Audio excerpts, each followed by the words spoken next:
Hello, my friends. Jacob is here once again. It's Freaky Friday, you know.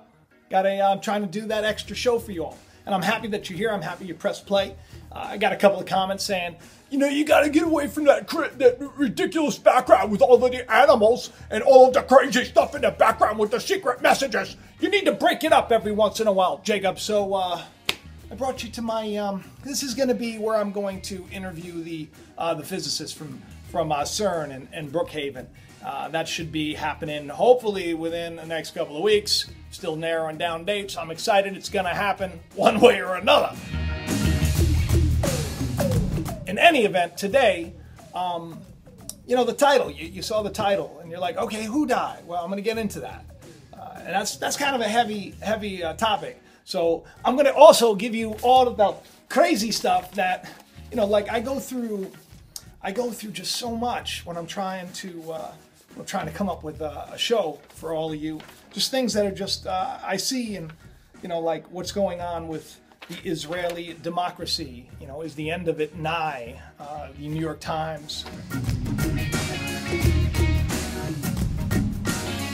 You know, there's a mysterious message that's locking people out of their Google accounts.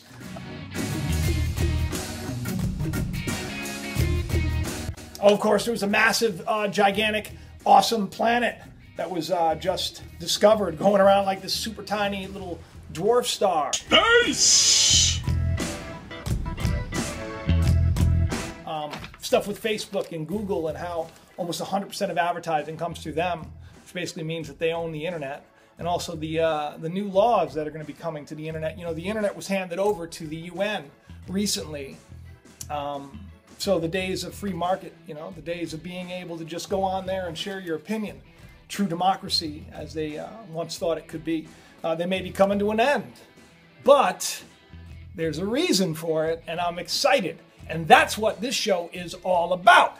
So I hope that you are, for this one, not buckling up, but sitting back and being relaxed, because this show is going to be a cool one.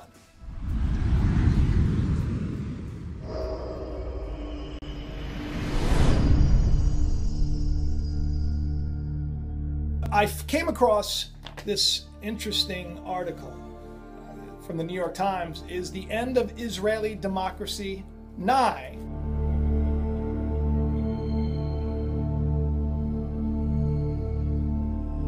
Israelis debate its future. Basically what they're saying is free speech has been, you know, basically taken away, and it doesn't really seem that there really is a democracy. You know, Israel, a lot of people don't even know this, they have a president, but it's really kind of like, it's like you're just playing a part. You really have no say.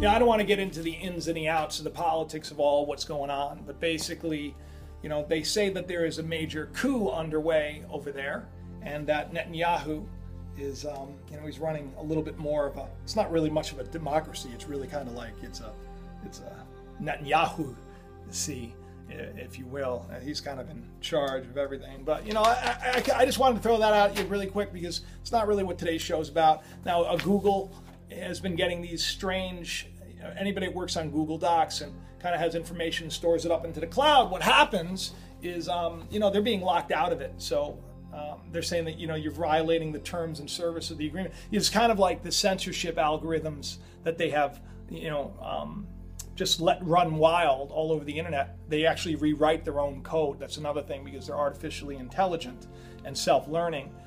They're just locking people out, and nobody's making a big deal out of it, you know, except for the fact that everybody's freaking out over at Google.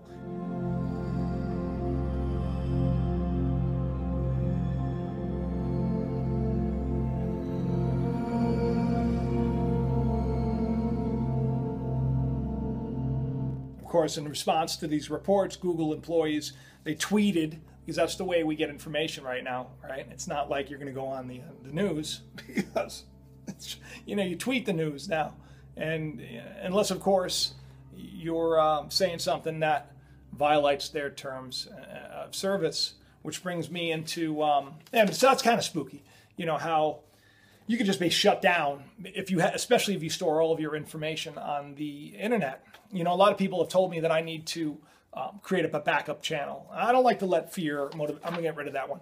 I don't like to let fear motivate me.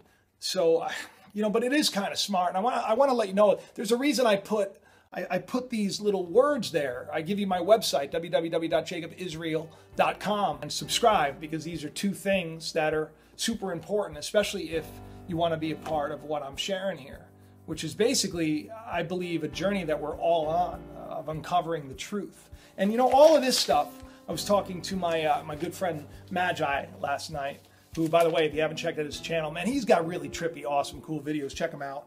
I'll link them below. But you know, he was giving me some interesting, you know, advice and just insight. And he was saying, you know, you should really talk from your heart a little bit more. You should really talk about your faith a little bit more. And I say, you know, I try to do maybe one show a week or so. I you know, I start every one of these episodes by thinking about what should I do, and then praying about it, and then kind of meditating on it. And prayer and meditation, same thing, two different words, but you know, to the religious mind, if you hear meditation, you think it's something terrible, and really it just means that I'm thinking, I'm inward thinking, I'm praying, I'm seeking. I'm like, what should I do the show on? So, you know, I had this idea to just kind of throw a bunch of stuff at you. Just some of the things, like real quick, and then get into the meat of what the show is all about. Because somebody in my life, somebody who should have been incredibly important, somebody who was incredibly important into forming me into the man that I am right now, without even being there, died. And I'm going to get into that. And it's all related to even all of this. So this is kind of cool. Speaking of Google and Facebook and all of them, listen, it's they're basically some of the people up there, they must consider themselves to be gods. You know, that new show, that really great show, Mr. Robot.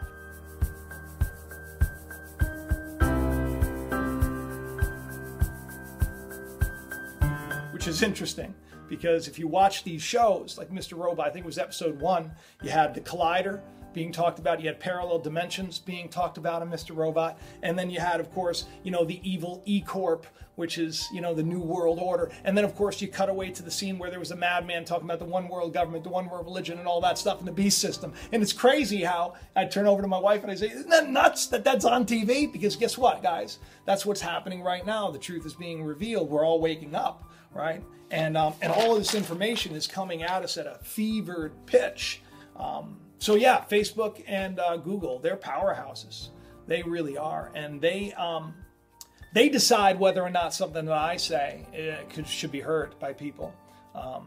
Because right now, as it stands right now, you know, I mean, I'm not like a lot of other channels. I'm not going to come on here and bash people and really make fun of people and tear people down and call them bad names and, you know, condemn them to a horrible place. But I'm going to come on here and I'm going to talk to you about things that are interesting to me and ideas that I have and questions that I have. And I see how manipulation is rampant in the world today, and how I want to be a part of waking people up to it, so that you can actually live in this world but not be of it, not be tormented by it.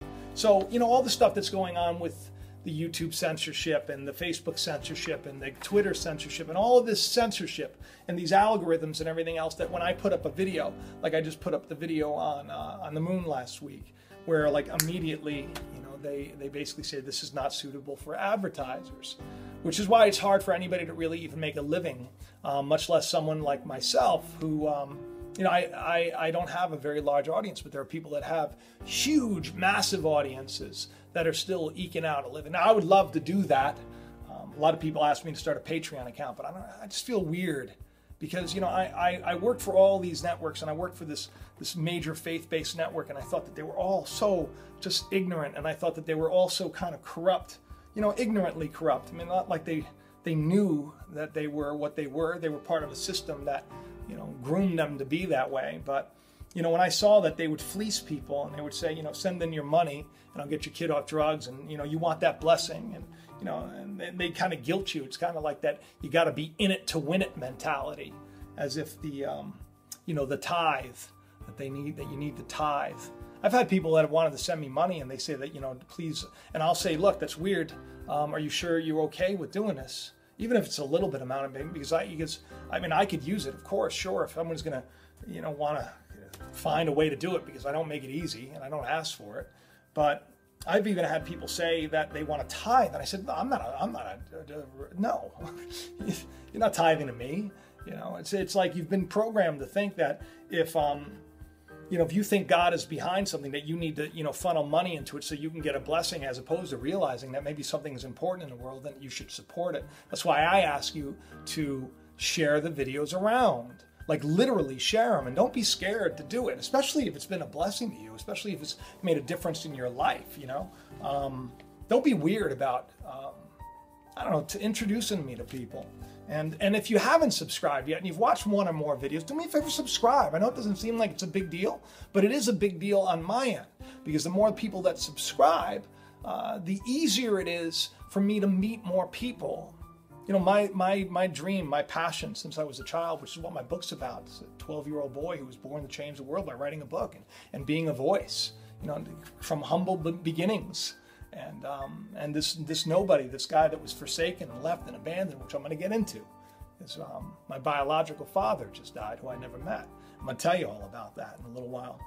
And you know, even Thomas, this character in my book, literally changed the world by writing a single book.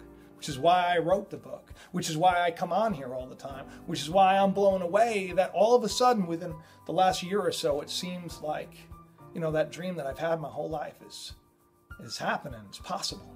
And I want to do it for good. You know, I want to make a positive change in the world. I don't want it to be about me. I want it to be about all of us coming together and creating a better world. And maybe not being able to change everybody's mind, but being able to exist in a place where you operate above the fray, so that no weapon formed against you is going to prosper. Because if there is a system here, and you're more than that system, and the system is here to keep you blinded to who you really are, once you wake up to who you are, then you can be like Neo in the Matrix.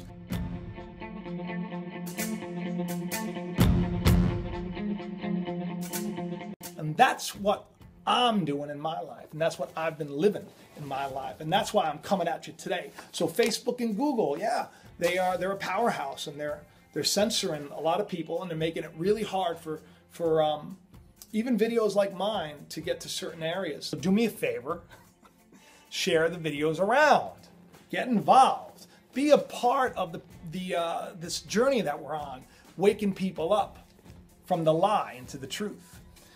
Okay, so this new giant planet spotted. Very cool. Traveling around a little miniature, little star, a little dwarf star. I don't really have much more to say about that. I got a video coming up about Planet 9, Nibiru, Planet X, and all that stuff in a couple of weeks. I'm gonna get into that a little bit more. Also, the fact that they just found a planet that you couldn't see because it was black, which is what Nibiru is, which is why it's hard to see.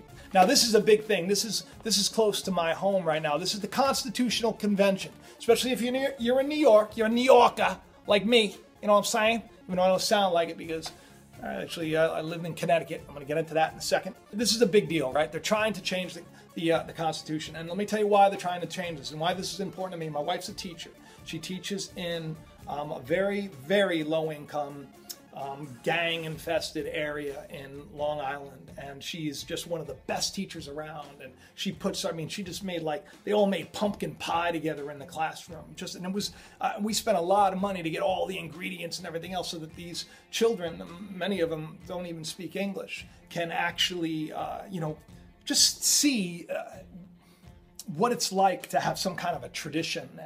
And my wife, I mean, I'm so proud of my wife and how hard she works. And well, so here's the deal. Now she's she's obviously in the union. Now the union, you know, the globalists, for lack of a better word, the powers that be, the bankers, they've been doing everything they can to stop unions. And why is that? Because, well, a union is going to, hopefully, if it's not a corrupt union, it's going to make sure that, you know, people like my wife, that when they have a pension, that they're going to have it when they actually retire. Now, she's been teaching a long, long time.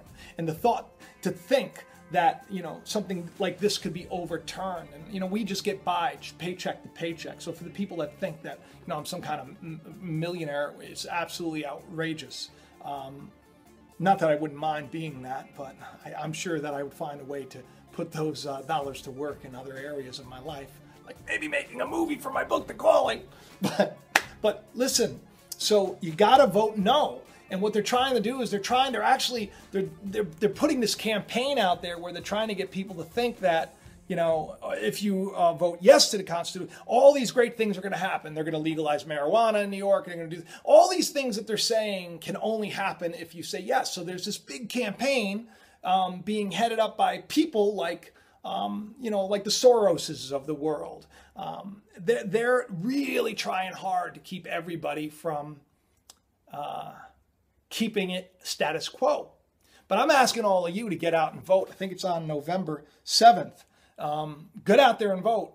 You know, if it's just for this, if it's just, you know, for teachers everywhere, for officers, police officers, you know, like my brother who's a police officer, and I know a lot of people have problems with police officers. I know they're bad ones. I know there are a lot of bad teachers in the world too, but let me tell you something. My wife and my brother, they are top notch, and they've worked really hard, and they deserve to have what they were promised. Just like we deserve to have Social Security because we've been paying into it for so long. But these greedy people on top, right, what they're doing is they're trying to squeeze every dime they can away from us so they can continue to, you know, live their bankrupt lifestyle where they're just throwing millions of dollars at whatever they want, you know, at any point in time. And who cares about you and me, right? So get out there and don't let them take our unions. It's important. If anything, I'd like to see more unions. People like myself in my job and my career, you know, it's been bought out and it's been taken over. And you know, luckily I have my faith in other things, and I'm always provided for. You know, when one thing starts to go this way, something else will go this way. So it's all kind of working together. So while they're bleeding us dry, and they're trying to take away the unions, and they're trying to pay me less. I'm asking you guys to get involved. You know, we shouldn't have to work on Thanksgiving or Christmas. But see, this is the direction that things are going unless, you know, unions or stand up because they have some kind of political clout right now and political power. But we can make a difference by just making our voice heard. No one should have to work on a holiday. No one should have to work every day of the week to get by. You know, it's... I know that we are sort of slaves, but I think it's time to be set free. So I hope that you get out. Now listen, they make it difficult, right? So find out where your place is, especially in New York, and it's on the back of the ballot, okay? So make sure you flip it over. Yeah, they put it on the back, so you forget. You fill out all your stuff, and then they did this on purpose. You think the people that are in charge are dumb? No. So that's basically, that's all the stuff that's going on in the last couple of days. But so my biological father died. So when I was 6 months old, my mother, who was a teen mom, she had me when she was 18 years old, married this dude who, you know, he's been married before, and I guess he got married a couple other times after that too. And we were living in a place called Wilbur Peck Court. It was a project. And 6 months old, I was left there in my crib. And everything that was my mother's and my grandmother's, that's why I have elephants everywhere, by the way. Everybody wants to understand why. My grandmother, my nanny, she collected them. So it's kind of like, it's been something that is passed down. She was a big part of my life. I lived with her for the first 6 years of my life as well with my mom. And so he left, took off, abandoned me. And from childhood on, you know, I was a poor kid in a wealthy town. Who didn't have a father, and ironically, I guess he was in the area. You know, he could have met me many times, but he never did. But I always wondered what it would be like to meet my father, and I always, you know, imagined, you know, what it would be like to be loved by a man and someone to raise you and someone to, you know, I didn't have that, and I saw it with some of my other friends, because back then, you know, I'm 46 now. Back then, it wasn't kind of normal for broken homes, and it wasn't normal, you know, even to rent, you know, it was kind of like, and low-income housing was, you know, especially in that town, it wasn't exactly, you didn't have popular written all over it, but I was glad, see, but all of that happened for a reason. I'm sitting here before you today because of all that worked together. Because of the fact that I didn't have a biological father, I always yearned for one. And so I always sought a father, if you will. And that is a great scripture. It says that you shall have no fathers after the flesh, that you shall call no man father in the world, because there's only one.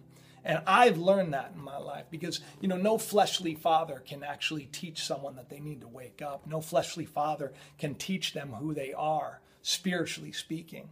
All the best they can do is just raise them and get them to be free-thinking, loving, compassionate, strong, patient individuals who want to do better than their father did to begin with, which is what I do with my children, my 4 children, who I love and I'm so very proud of.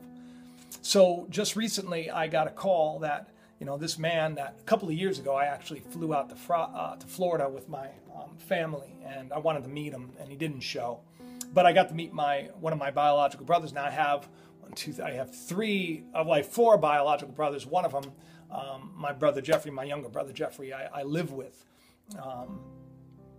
And the other ones, Brian and Kevin, I haven't met. And John, who's, you know, just such a great guy. And I'm glad that I've gotten to meet him and gotten to know him and gotten to talk to him. And so when I found out that he was in a coma and he was about to die, and I got that call, this is about a week or so ago, which is funny because you get a lot of people that comment and they're like, why aren't you returning my call? I guess I don't mean anything to you. And I'm thinking, man, I got a lot of things going on right now. And I'll take time to write them back, because of course I don't want anybody to think the worst. And if I don't get in touch with you and I don't talk to you, don't think the worst. You know, think the best in me. Do unto me as you would want you want done unto yourself. In other words, think the best in me, and I'm going to think the best in you. And if we all did that, then we would all be happy, wouldn't we?